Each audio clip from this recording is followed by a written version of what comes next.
bawethu siyadibana njalo kuhlelo lwethu amaviki wonke buza iBhayibheli likuphendule olamukela ngentokozo emangalisayo ngumfundisi uS Ndlovu ngihamba labafundisi bami ababili uOP lo CK Mpofu cela abafundisi samukele abalaleli. Siyabonga mfundisi, salibonani balaleli, siyahlangana njalo kuhlelo lwethu buza iBhayibheli likuphendule okhulumayo ngumfundisi uMpofu CK. Salibonani balaleli, siyabonga njalo ukuhlangana kuleli iviki lapho esifunda khona ndawonye ilizwi likaThixo. uNkulunkulu kasenzele umusa aqhubeke esichasisela abe sesipha lamandla okumlalela lokuphila ngoyakho intando umfundisi uOP Mpofu. Siyabonga balaleli, siyabonga bafundisi. Ithini ngiphinde inombolo zocingo u0718444196 uma ulombuzo loba uma udinga ugwalo oluthiwa The Great Controversy ngesilungu, impikiswano enkulu ngesindebele, ungathumela umbiko wakho silendlela ukubana sikuncedise uluthole. Luyachasisa ezinye zezinto abafundisi abasincedisa ngazo. Usuzibalela ngekhaya usuhlezi phansi uzwisisise ukuthi umhlaba wethu uya ngaphi. Bafundisi bami, kasikhangeleni isifundo salamhlanje uCK. Ngithemba ukuthi uzasincedisa laphana ukubala incwadi kaSambulo ngo10. Angazi bana mhlawumbe angayiqalisela ku9 iverse 13 ahlaqhubeka ku10. Lapho esayichiya khona kuvike lipheliwe mfundisi siqalisele khona esichiye khona uhluye ngena ku10. Ngiyabonga mfundisi wami. uSambulo ngo9 iverse ngelika 13 ithi yona ke isithunywa sesithupha salukhalisa uphondo ngezwa ilizwi livela ezimpondweni ezine ze-altar legolide eliphambi kukaNkulunkulu lisithi kuso isithunywa sesithupha esasilophondo khulula izithunywa ezine ezibotshiweyo ngasemfuleni omkhulu iEufrate. Sengisiya ke kuSambulo isahluko ngesika 10. iBhayibheli lithi nona ke ngase ngibona esinye isithunywa esilamandla sisehla sivela ezulwini sambethe iyezi lomcilo wamakhosikazi usekhanda laso. Ubuso baso babunjengelanga lemlenze yaso injengensika zomlilo. Sasiphethe esandleni saso incwadi encinyane evulekileyo. Samisa unyawo lwaso lokunene phezu kolwandle lonyawo lwaso lwekhohlo phezu komhlabathi. Samemeza ngelizwi elikhulu elinjenge lesilwane esibhongayo. Kwathi lapho simemeza kwezwakala imidumo eyisikhombisa. Kwathi imidumo eyisikhombisa isizwakele. Ngase ngiza kuloba kodwa ngezwa ilizwi livela ezulwini lisithi kwenze imfihlo okukhulunywe imidumo eyisikhombisa ungakulobi. Isithunywa engasibona simi phezu kolwandle laphezu komhlabathi saphakamisela isandla saso sokunene ezulwini safunga yena ophilayo kuze kube nini owadala izulu lako konke okukulo lomhlaba lako konke okukuwo lolwandle lako konke okukulo sathi kakuyi kuphuzwa. Verse 7 kodwa lapho sesifikile isikhathi sokuba isithunywa sesikhombisa sikhalise uphondo lwaso kuzabe sekugcwalisekile imfihlakalo yecebo likaNkulunkulu ayithembisa ezincekwini zakhe abaprofeti. Ilizwi engalizwa livele ezulwini lakhuluma lami futhi lathi hamba uyethatha incwadi evulekileyo esandleni sesithunywa esimi phezu kolwandle laphezu komhlabathi.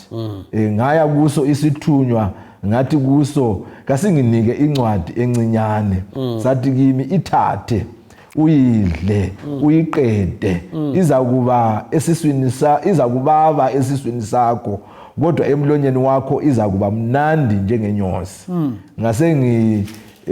Ngase ngiyithatha incwadi encinyane esandleni sesithunywa ngayidla yayimnandi njengenyosi emlonyeni wami kodwa lapho sengiyidlile yababa esiswini sami kwasokuthiwa kimi kumele ukuba uphinde ushumayele ngabantu abanengi langezizwe langezindimi langamakhosi.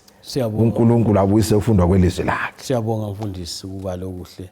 Mhlawumbe singazama ukusiqhaqhela impawu zencwadi. Siyabonga mfundisi wami. Sikhuluma ngani la? Siyabonga. Isahluko lesi sechumi esikaSambulo sikhambelana lesahluko sesikhombisa sencwadi kaDaniel. Ngoba isahluko sesikhombisa sencwadi kaDaniel siza phakathi kwempawu leziyana ezisikhombisa kwaqala lezi ezisithupha zonke zavulwa zaqaqwa. Kwasokusithi ke seziqaqiwe ke kungakayiqaqwa uphawu lwesikhombisa kwangena isahluko sika Daniel ngochapter 7.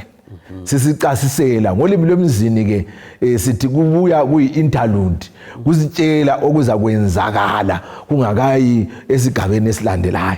So isahluko lesi sika Sambulo isahluko sechumi esika10 laso futhi siza phakathi kokukhaliswa kophondo lwesithupha kungakayikhaliswa uphondo lesingaki lwesikhombisa.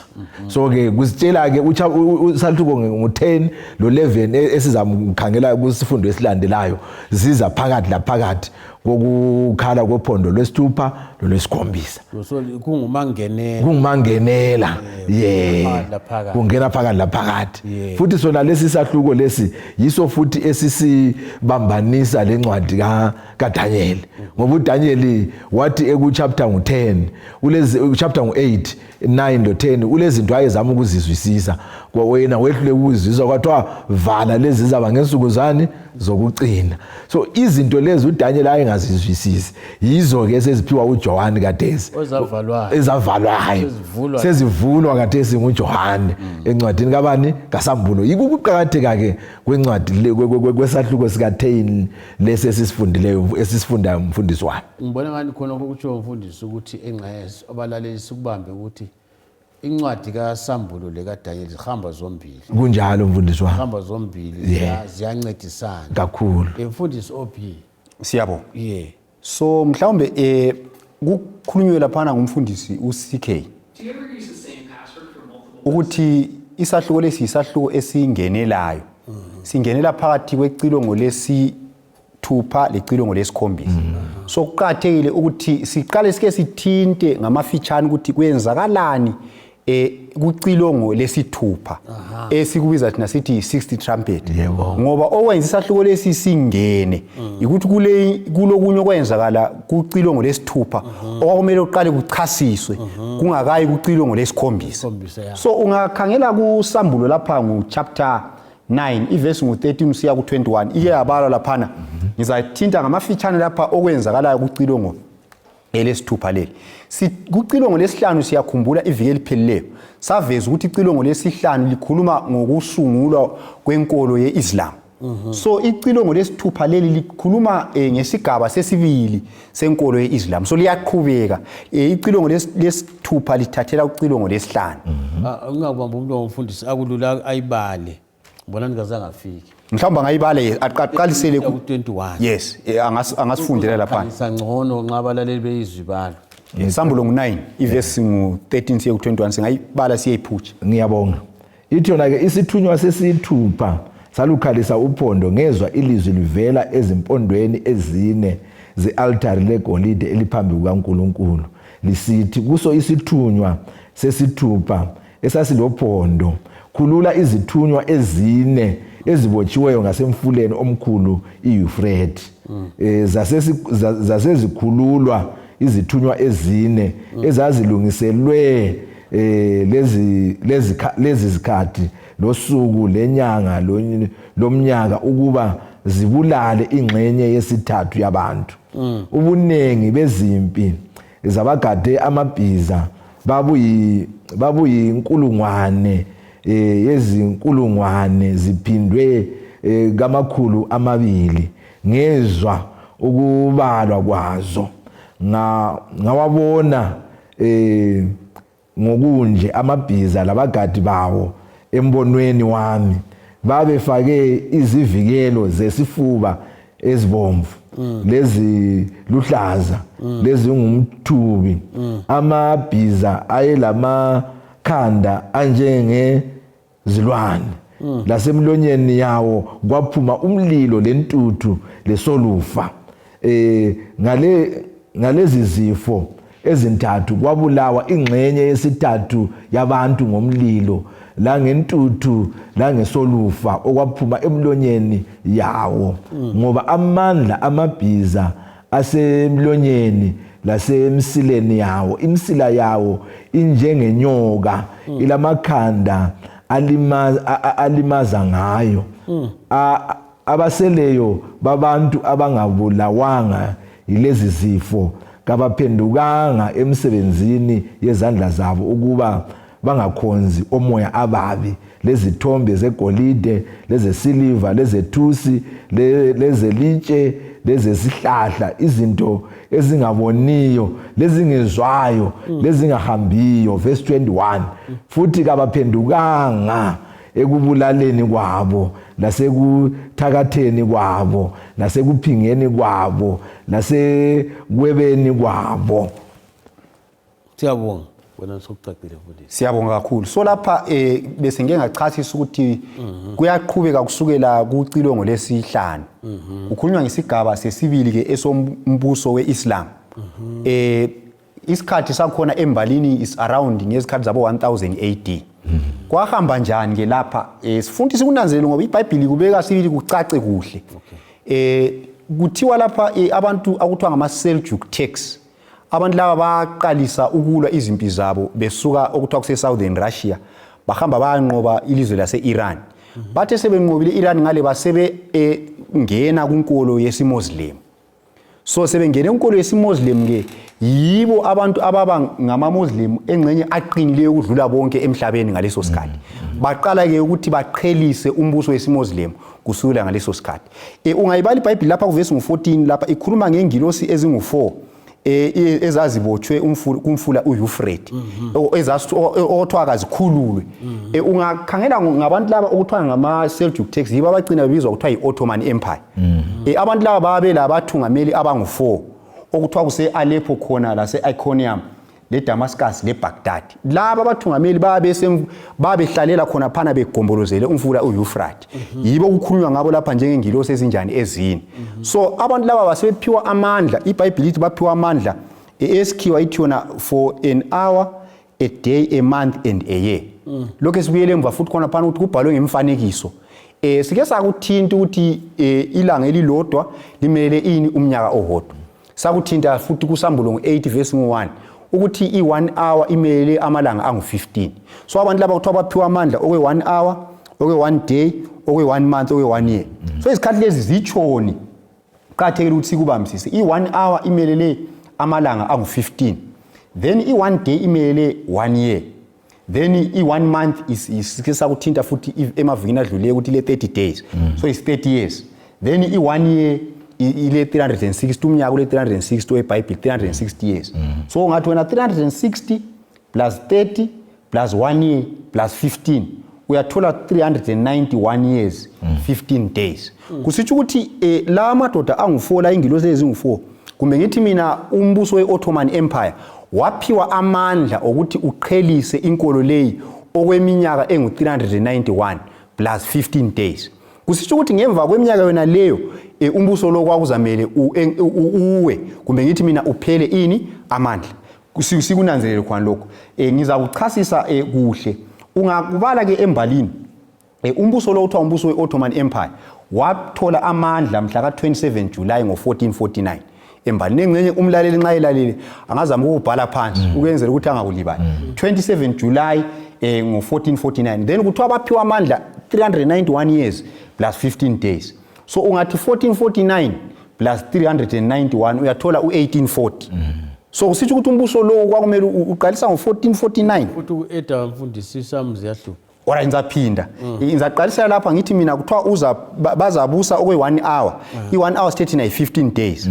Then bazabusa okwe1 day, i1 day sithethe na i1 year. Then baza okwe1 month, i1 month sithethe na ile 30 days so is 30 years. Then basebebusa futhi okomnyaka owodwa 360 days, 360 years. So ngathi 360 years plus 30 years plus 1 year plus 15 days. Uyathola 391 years 15 days. Kusisho ukuthi abantu laba baphiwa amandla owe 391 years plus 15 days. Sasisukuveza ukuthi specifically ngokucacileyo i-Ottoman Empire yaqalisa ukuba lamandla mhla ka-27 July ngo-1449. Sibe sesithi thina kusukela ngo-1449 sesi-edela 391 years. Singathi 1449 plus 391 siyafika ku-1840. So kusitsho ukuthi ngezikhathi zawo-1840 kwakufanele ukuthi umbuso lo kuthiwa umbuso we-Ottoman Empire wenze njani uphele amandla. Embalini sitholani singasuka siye phambili sithi thina so sisithe thina sisukela mhla ka-27 July ngo-1449 so siyafika mhla ka-27 July ngo-1840. Sisukela mhla ka-27 July ngo-1840 singa-edeli sithe 391 years 15 days. So i-15 days besingakazi 80. So i-391 years yasifikisa ku-27 July 1840. Singa-edela-ke i-15 days zethu ku-27 July siyafika ku-11 August ngo-1840. I-date yona iqhathe kakhulu embalini yesiprofethi, iqhathe kakhulu ngoba undoda okuthiwa nguJosiah Leach wachumayela ngayo isanda kuyenzakala. U-August 11 ngo-1840. So kusitsho ukuthi umbuso we-Ottoman Empire kwakuzamele uphele amandla mhla ka-11 August ngo-1840. So sesibuyela manje embalini sesicalculate la sabona ukuthi umbuso lo uyabusa kusukela mhla ka-27 July 1449 uzaphela mhla ka-11 August ngo-1840. Embalini kwenzakalani nxa sesikukhangela embalini ungayibala ke imbali yakhona iza kutshela ukuthi ngo-1839 i-Ottoman Empire leyi banqoba i-Egypt and then i-Egypt yasifuna ukuthi i-revenge. Egypt sifuna uku-revenge bona laba uthiwa ukuphindisela. Then laba ke abe-Ottoman Empire basebecela usizo kwakulamazwe okuthiwa ngama-Big Four awe-Europe ngaleso sikhathi bathi lapha sicela sisize sibone ngathi sizanqotshwa izitha zethu. Then labana ke ama-Big Four kwakuyi-England, Austria, i-Prussia le-Russia basebe sithi bona baphendula ngo-1840 ekuqaliseni komnyaka bathi indaba leyi ichiyene ezandleni zethu sizayilungisa. Bephendula abantu abe-Ottoman Empire bathi indaba ye-Egypt lina abantu be-Ottoman Empire lingasanjani lingasayingeni izalungiswa ngobani izalungiswa yithi thina ama-Big Four bakuchiya kunjalo. So then laba ama-Big Four basayina i-treaty okuthiwa i-Treaty of London basebeyithumela isiya ngaphi e-Egypt sebetshela abantu be-Egypt ukuthi i-Egypt nxa lina selihlasela umbuso we-Turkey we-Ottoman Empire ukuthi selihlasela ubani selihlasela thina i-Big Four. So incwadi le yasithunyelwa yahamba e-Egypt yafika e-Egypt mhla ka-11 August ngo-1840. Ngayona leyo date u-11 August ngo-1840 kwathiwa ilizwe leli okuthiwa yi-Ottoman Empire kumbe i-Turkey abasayenelisi ukuzivikela sebevikelwa yi-Big Four. Ngaleso sizathu sizabanika ibizo sithi thina kuthiwa yi-Sick Men of Europe. So mhla ka-11 August ngo-1840 yikho lapho i-Turkey eyabizwa khona kuthiwa yi-Sick Men of Europe. Usitsho ukuthini u-11 August exactly 11 August 1840 incwadi isiyafika e-Egypt yikho lapho umbuso we-Ottoman Empire wanjani owaphela khona kwagcwaliseka njengobana kunjalo yikho lapho wakholapsa khona njengoba iBhayibheli linjani likukhulumile. Siyabonga mfundisi. Hey indaba zimnandi. Kucha ukuthi ngqe. Kuthi ngqe khona. Isikhathi sesingani sesichinga kancane. Ngingathinta lokho okunye ukuthathekisa uJosiah Leach. uJosiah Leach wachumayela yibo abantu uJosiah Leach wayengomunye wama-Millerites abachumayela ukuthi uJesu unjani uyeza ngo-1844. So kugcwaliseke lokhu ngama-1840s uJosiah Leach watshela abantu ukuthi khangela nini into ebhalwe eBhayibhelini leyi eka-August 11 igcwaliseke njengomani injani injalo. Lalokho ukuthi uJesu uyabuya kuza njani kuzagcwaliseka. So kwenza ukuthi abantu abaningi banjani baphenduke ngoba kwaba lesiprofeti esagcwaliseka emehlweni abo benjani bekhangile. Njengobana sinjalo. Siyabonga mfundisi. Mfundisi CK nasi incwadi evuliweyo awuyithathe ngamafitshane. Ngiyabonga mfundisi wami. Yiphi lincwadi esikhuluma ngayo? Sibale ku chapter 10 angithi. Esibale ku chapter 10 verse 1 kusiya ku 7. Ngifuna ukuthi ngifunde uDaniel ngo-12 ivesi ngelika 4 nelika 7 nelika 9. uDaniel ngo-12 ivesi ngelika 4 ithi yona ke kodwa wena Daniel vala amazwi unameke incwadi kuze kube sesikhathini sokuphela abanengi bazazula bayelelale lobubi buzaba lokho busanda. Ivesi ngelika 7 ibisisithi yona ke lo muntu ogqoke ilembu elihle wayemi ngaphezulu komfula waphakamisela isandla sokunene lesandla sakhe sokhohlo phezulu ngamuzwa efunga ngalo ophila kuze kube nini ukuba kuza kuba ngokweminyaka emithathu lengxenye lapho sekuphelile ke ukufohlozwa kwamandla abantu abangcwele zonke lezi zinto zizaphela. Ivesi yokucina engifuna ukuyifunda kuDaniel khona phana ngo9 ibisisithona ke wathi hamba kuhle Daniel ngoba amazwi avaliwe ananyekwa kuze kube isikhathi sokuphela. So incwadi leyi evuliweyo lapha sinanzelela ukuthi uDaniel ku chapter ngo8 esake safunda ngaye ezifundweni ezadlulayo uDaniel wazama ukuzwisisa kodwa akazwisisanga kwasokukhulunywa ke kubana ke hayi ivale le incwadi kwakusithi kuchiwo lesi sahluko lesi endukananzelela ukuthi uDaniel wayefuna ukuzwisisana khonaphana wayefuna ukuzwisisa isiprofeti esasikhuluma ngeminyaka engu2300 days esathi thina yaphela nini ngo1798 ngo1798 kulapho kuqalisa khona insuku zani zokucina. So incwadi le njengoba ke sesiku chapter 10 sike sakhuluma ukuthi esixumanisa lencwadi kaDaniel kulapho ke okungazwisiswanga nguDaniel esesikuphiwa ke kathesi sokulethwa nguJohane encwadini kaSambulo ukuthi sizwisise ukuthi kuyini okwakuthatha indawo.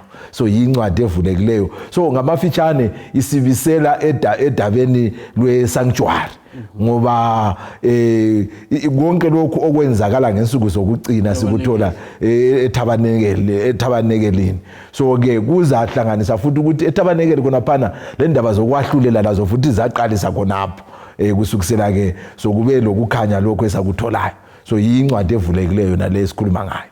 Siyabonga ophi kulemsindo eyisikhombisa. Siyabonga. Khunyo laphana ngemdumo eyisikhombisa ungayibala usukela kuvesi ngo5 usiya ku7. Ngiza cela ukuthi abalaleli babhale phansi amavesi la ngizabala eyodwa phakathi kwawo.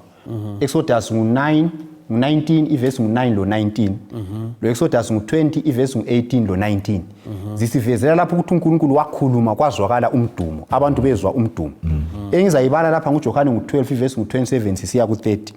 Ithi yona ngakho umoya wami ukhathazekile njalo ngizakuthini baba ngisindise kuleli hola kodwa ngenxa yalo ngibuyile emhlabeni. Ngakho baba dumisa khazimulisa ibizo lakho.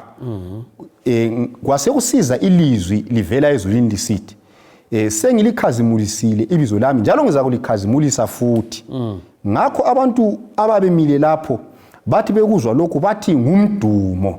Abanye bathi ingilosi ikhulumile laye. Uvesi ngo30 bese uJesu waphendula wathi ilizwi leli kalizanga ngenxa yami kodwa ngenxa yenu.